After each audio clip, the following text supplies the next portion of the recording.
Λέγομαι Σπύρος Παπαδάτος, είμαι ο Marketing Manager της Dell. Έχουμε την ευχαρίστηση να συμμετέχουμε εδώ εκθέτοντας τα προϊόντα μας στο πολύ σημαντικό γεγονός του GDG της Θεσσαλονίκης.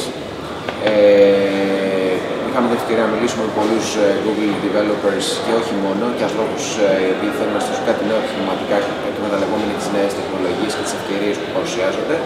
Και για μας είναι ιδιαίτερα προνομιακό αυτό το κομμάτι, καθώς ως Dell σκοπός μας είναι να βοηθούμε με τις νέες μας τεχνολογίες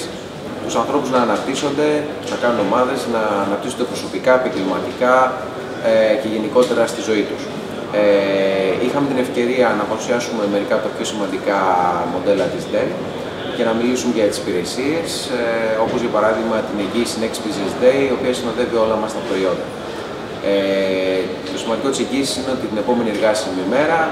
εάν έχεις κάποιο τεχνικό πρόβλημα, έρχεται ο τεχνικός της Dell όπου και αν είσαι και στο επισκευάζει. Παράλληλα με αυτό, βέβαια, τις εντυπώσεις κέρδισαν τα προϊόντα, κυρίως το προϊόν το υβριδικό, το XPS το 12, το οποίο ουσιαστικά είναι ένα πανίσχυρο, παρότι πολύ λεπτό και μικρό Ultrabook, ιδιαίτερα ισχυρό, με Core i7 επεξεργαστή, με ειδικά χαρακτηριστικά όπως Gorilla Glass, τζάμι που δεν χαράσεται, δεν σπάει, ανθρακονήματα, αλλά και δυνατότητα μετατροπής σε tablet. Άρα λοιπόν έχω ένα ισχυρό laptop, το οποίο μου δίνει και τη δυνατότητα παράλληλα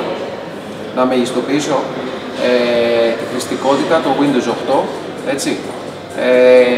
με το touch και με όλες τις εφαρμογές που μπορεί αυτό να μου προσφέρει. Εκτός βέβαια από αυτό το προϊόν, μπορέσαμε και παρουσιάσαμε και άλλα προϊόντα, είτε για επαγγελματίες χρήστες, όπου δίνουν μεγάλη έμφαση στην ασφάλεια και στην αντοχή των μηχανημάτων, για χρήστες οι οποίοι κοιτάζουν τη χρήση σε σταθερά σημεία, δηλαδή με λύσεις desktop ή all-in-one όπως ονομάζουμε, καθώς επίσης και τους λεγόμενους τρελούς, οι οποίοι τεντώνουν τα μηχανήματα και τα πηγαίνουν στα άκρα τους, οι οποίοι κυρίως προέρχονται από το κομμάτι gaming. Εκεί έχουμε το πιο ισχυρό brand, το Alienware, σε διάφορες μορφές, είτε σε laptops είτε σε desktops.